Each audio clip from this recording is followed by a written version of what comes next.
इस वीडियो में हम ग्राम्स लॉ ऑफ डिफ्यूजन को डिस्कस करेंगे और देखते हैं सबसे पहले कि डिफ्यूजन क्या है। तो diffusion is basically spreading of molecules from high concentration to low concentration, यानी कि मॉलिक्यूल्स का स्प्रेड हो जाना, मॉलिक्यूल्स का डिस्ट्रीब्यूट हो जाना, मॉलिक्यूल्स का मिक्स हो जाना from high concentration to low concentration, यानी कि जहाँ पे उन मॉलिक्यूल्स की तादाद ज़्यादा है वहाँ से वो उस जगह पे चले जाना जहाँ पे उनकी तादाद कम है। इस डिफ्यूजन को मज़ीद हम डायग्राम के थ्रू समझते हैं कि एक डायग्राम हम देखते हैं इसमें हमें डिफ्यूजन मज़ीद क्लियर हो जाएगा। तो जी, तो ये गैस है जो कि कंटेनर में मौजूद है। मैंने इस कंटेनर के दो हिस्से कर दिए। तो जहाँ पे यहाँ पे गैस बहुत ज़्यादा है तो इसका मतलब ये है यहाँ पे मॉलिक्यूल्स की तादाद बहुत ज़्यादा है, तो ये हाई कंसंट्रेशन हो गया।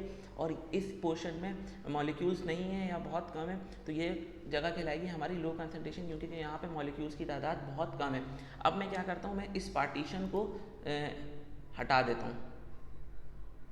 तो अब जब मैंने इस पार्टीशन को हटाया तो बेसिकली हुआ क्या कि ये मॉलिक्यूल्स डिफ्यूज़ होना शुरू हुए। तो ये यहाँ से ट्रैवल करके यहाँ पे आएंगे,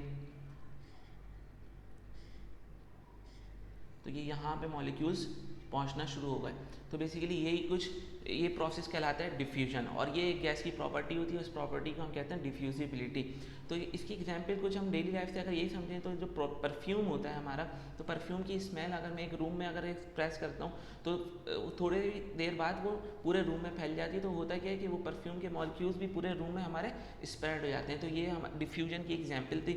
अब ग्राम्स लॉ ऑफ डिफ्यूजन क्या कहता है, हम ज़रा ये देखते हैं। तो ग्राम्स लॉ ऑफ डिफ्यूजन ये कहता है कि the rate of diffusion of gas, rate of diffusion of a gas. तो अब सबसे पहले हम ये समझते हैं कि रेट ऑफ डिफ्यूजन का क्या मतलब है। कि रेट ऑफ डिफ्यूजन का मतलब ये कि अब ये जो गैस के मॉलिक्यूल्स हमारे स्प्रेड हुए थे तो ये कितने जल्दी स्प्रेड हो रहे हैं या कितना लेट स्प्रेड हो रहे हैं उसकी बात कर रहे हैं। तो rate of diffusion of a gas is inversely proportional. अब इस इनवर्सली प्रोपोर्शनल का क्या मतलब होता है, यानी कि वो कम हो जाएगा। क्या, rate of diffusion to the square root of the density of a gas. यानी कि मेरे पास अगर गैस बहुत भारी है तो उसका रेट ऑफ डिफ्यूजन क्या होगा, बहुत ही कम होगा। तो इसको अगर मैं मैथमेटिकली लिखूं तो रेट को अगर मैं R से डिनोट कर रहा हूं तो वो इनवर्सली प्रोपोर्शनल हो जाएगा डेंसिटी के। मतलब जितनी ज़्यादा मैं भारी गैस यूज़ करूँगा उतने देर में वो गैस मेरी स्प्रेड होगी, उतने देर में वो गैस मिक्स होगी, उतने देर में वो गैस मेरी डिस्ट्रीब्यूट होगी।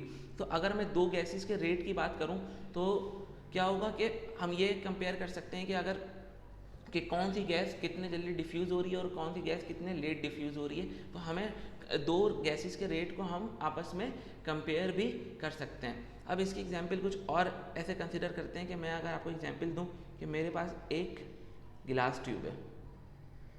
ये ग्राम्स लॉ ऑफ डिफ्यूजन क्या कहना चाह रहा है, यहाँ पे मैंने अमोनिया लिया NH3 और इस एंड पे मैंने HCl गैस ली, सही। और फिर मैंने स्टार्ट किया कि ये दोनों गैसेस आपस में मिक्स हो रही हैं या आपस में स्प्रेड हो रही हैं। तो हुआ क्या कि एक पॉइंट ऐसा आया कि यहाँ पे बेसिकली NH4Cl बन गया। तो अभी अगर मैं इसके डिस्टेंस की बात करूं तो मैं ये कहता हूं कि अगर कि मेरी पूरी ट्यूब 100 सेंटीमीटर की थी तो यहाँ से लेके यहाँ तक का डिस्टेंस आया था कुछ एक्सपेरिमेंटली 70, और यहाँ से यहाँ तक का डिस्टेंस आया था 30 सेंटीमीटर। तो अब ये डिस्टेंसेस हमें क्या बता रहे हैं, ये डिस्टेंसेस हमें ये बता रहे हैं कि देखें ये NH3 गैस थी, तो NH3 गैस और अगर HCl गैस की अगर हम बात करें तो NH3 गैस बहुत हल्की गैस है HCl के मुताबिक, क्योंकि क्लोरीन का मास कितना होता है 35.5 और हाइड्रोजन का मास होता है 1, तो ये हो जाएगा 36.5। जबकि NH3 की अगर मैं बात करूँ तो ये 14 + 3 तो 17। तो ये चूँकि हल्की गैस थी इसलिए इसने ज़्यादा डिस्टेंस ट्रैवल किया। HCl क्योंकि भारी गैस थी इसलिए इसने कम डिस्टेंस ट्रैवल किया, तो ये बहुत ज़्यादा जल्दी स्प्रेड हुई एज़ कम्पेयर टू HCl। तो रेट ऑफ डिफ्यूजन हमें, ये ग्राम्स लॉ ऑफ डिफ्यूजन हमें यही बता रहा होता है कि किस तरीके से डेंसिटी रेट के इन्वर्सली प्रोपोर्शनल है। तो अगर मैं दो गैसेस के रेट की बात कर रहा था तो लेट से मैं कहता हूँ कि R1 is the rate of one gas, तो R1 is directly proportional inversely proportional to D1। इसी तरीके से R2 is inversely proportional to D2। तो अगर मैं यहाँ पे प्रोपोर्शनली का साइन हटाऊंगा तो क्या हो जाएगा, R1 is equal to K upon D1। इसी तरीके से R2 is equal to K upon D2। अब ये मैंने R1 और R2 मैंने क्यों लिखा, क्योंकि हम हमेशा रेट ऑफ डिफ्यूजन की कंपैरिजन की बात कर रहे हैं कि अगर मेरे पास दो गैसेस हैं तो उनके रेट को मैं किस तरीके से कंपेयर करूं कि कौन सी गैस जल्दी डिफ्यूज़ होगी या कौन सी गैस लेट डिफ्यूज़ होगी। तो इस वजह से दो गैसेस की हमेशा हम बात करेंगे। तो अगर मैं इसको K की फॉर्म में लिखना चाहूँ तो R1 D1 is equal to K। इसी तरीके से R2 D2 is equal to K। तो अब ये दोनों K के बराबर हैं तो हमें ये कह सकते हैं कि ये दोनों आपस में भी एक दूसरे के बराबर होंगे। तो R1 D1 is equal to R2 D2।